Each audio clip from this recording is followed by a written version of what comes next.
Episode 11, Southern Stone Forest, First Clash of Feather and Abyss. The soft glow of the millennium shrine gradually sank into the mottled stone walls.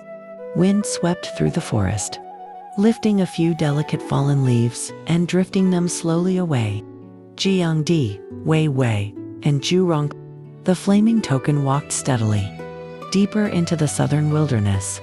Along the way, the landscape bloomed with the ethereal beauty of the south. Layered green mountains in the distance, gurgling clear springs, and warm air infused with the fresh scent of grass and trees, wrapping around them in peaceful tranquility.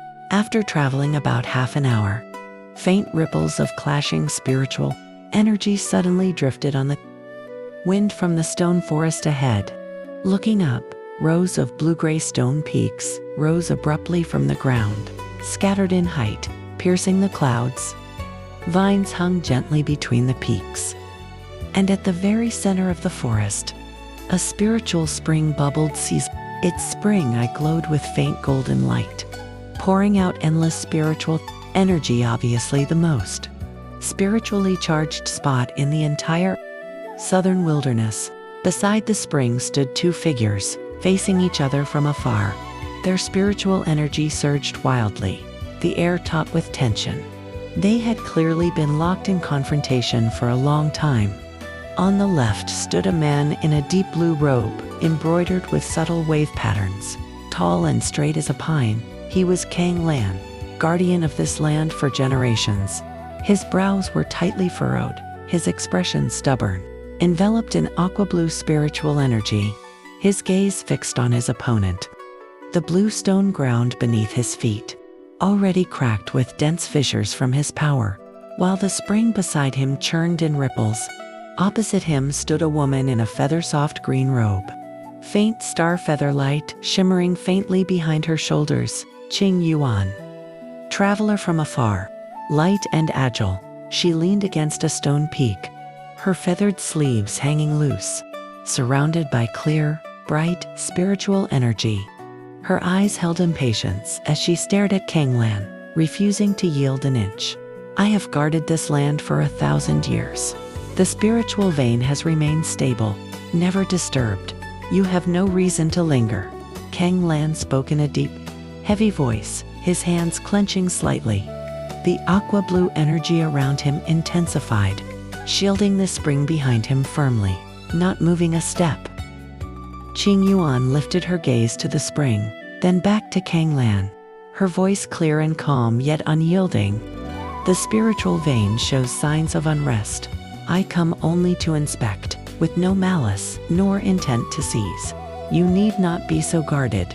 No sooner had she spoken than Kang Lan's spiritual energy surged forward with heavy pressure. Bearing down on Qing Yuan, she raised her hand, condensing tiny star feather radiance at her fingertips to meet the attack. The two vastly different energies clashed again. A muffled boom erupted. Stone chips showered from the peaks, and nearby trees bent beneath the force. Both were jolted back half a step, yet stood their ground, eyes locked. Zhurong frowned in the distance, about to step forward to mediate. But Jiangdi gently raised a hand to stop him. Jiangdi stood quietly, golden light restrained within him, watching the pair with serene calm. Wei Wei walked slowly between them, her white robes fluttering. She stepped calmly into the space between the clashing energies. Raising her right hand, a wisp of gentle radiance flowed from her fingertips, spreading to separate the colliding energies and protect the spring's core. In an instant, Kang Lan and Qing Yuan halted simultaneously. Looking at Wei Wei, they felt the soft radiance around them. Their tense brows relaxed, and the restlessness and impatience in their eyes faded. Kang Lan withdrew his energy, standing guard by the spring without advancing further. Still faintly stubborn, Qing Yuan also dismissed her star feather light, stepping back slightly, no longer confrontational.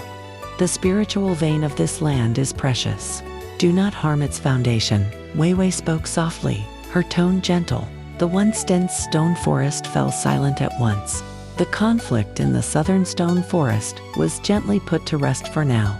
Yet the anomalies of the spiritual vein grew more pronounced. The rift between Kanglan and Qingyuan remained unresolved. What secret lay hidden in the dark mist that flashed across the sky?